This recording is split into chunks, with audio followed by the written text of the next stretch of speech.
Hello, Bears fans. Free agency is heating up in Chicago, and we have rumors that could change everything at Soldier Field. The name of the moment: Tim Patrick. Yes, the same wide receiver that Ben Johnson helped develop in Detroit could be on his way to replace Keenan Allen. But can a 31-year-old player, coming off two serious injuries, really fill the void left by a 1,243-yard WR1? Tough call. Patrick had only 394 yards last season and played 34% of the snaps. In other words, we're talking about a cheap veteran who could be useful as a WR3, but not a primary solution. If Ryan Poles brings him in for depth, great. But if he's meant to be Allen's direct replacement, brace yourselves for trouble. What do you think? Would you rather have a veteran who knows the system or a big name to pair with Caleb Williams? Don't forget to subscribe to the channel, drop a like, and turn on notifications so you don't miss any Bears updates. Speaking of tough decisions, TJ Edwards had a 129-tackle season and was a true leader on defense. But one player alone isn't enough. The Bears' defense kept giving up points, forcing Edwards to reinvent himself as a pass rusher. Now the big question is, should Chicago extend him at a lower price or wait another year and risk paying double in 2025? The risk of losing him to a big contract is real. Would you lock this Warrior in now, or bet on another linebacker in free agency? And now the big bombshell: Aaron Jones might swap green for blue and orange. The former Packers star, who tormented the Bears for years, is now available. With 4 1,000-yard seasons and 7 touchdowns in 2024, he still has gas in the tank. But at 30 years old, running backs become risky investments. His contract might be a bargain, but what's the point if the Bears' offensive line can't create holes? That's the key question. Would you take Aaron Jones as a major offensive boost, or should Ryan Poles focus on strengthening the O-line and bringing in a younger RB? The debate is on, Bears Nation. Share your strategies, demands, and dreams for Chicago's future. Will these moves make the Bears NFC North contenders, or send them into a spiral of risky bets? The historic rivalry between the Bears and Packers would make this move even more dramatic. But does Jones have what it takes to be Chicago's offensive engine?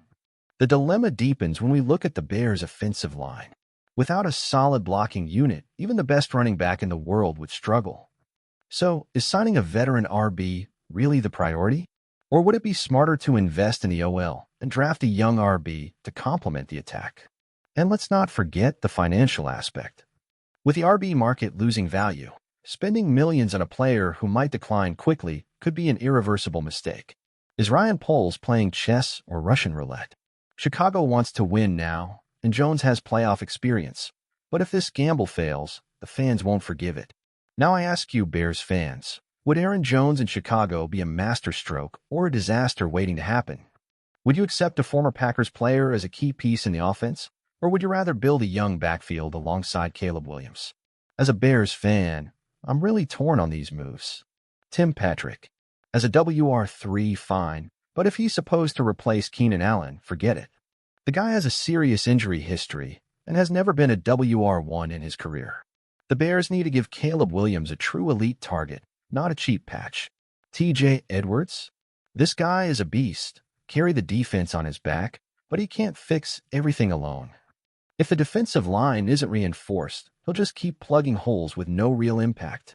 Extending him now at a reasonable price could be smart because waiting might cost twice as much later. And Aaron Jones?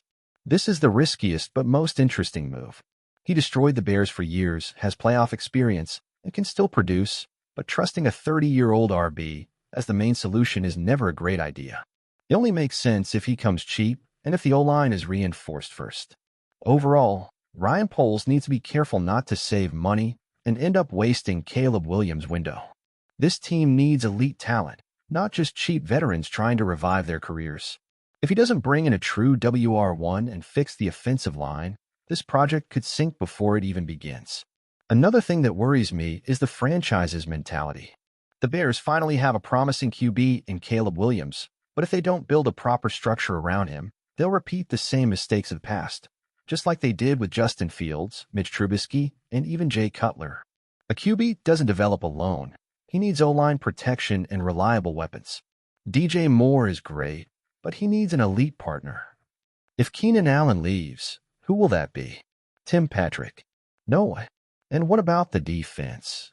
Matt Eberflus' system improved late last season, but having good linebackers like TJ Edwards and Tremaine Edmonds is useless if the D-line can't pressure opposing QBs. The Bears need a dominant pass rusher, or they'll keep struggling against strong QBs. If the front office truly wants to compete in the playoffs, they need to be aggressive in free agency, bring in a WR1, strengthen the OL, and find a reliable edge. If Ryan Poles makes the right moves, the Bears could finally escape mediocrity and become real contenders. But if he keeps betting on mid-tier veterans and short-term fixes, we'll just see another talented QB wasted, and the frustration cycle will continue. I hope they learn from past mistakes and make the right choices. Drop your thoughts in the comments, and let's discuss the Bears' future.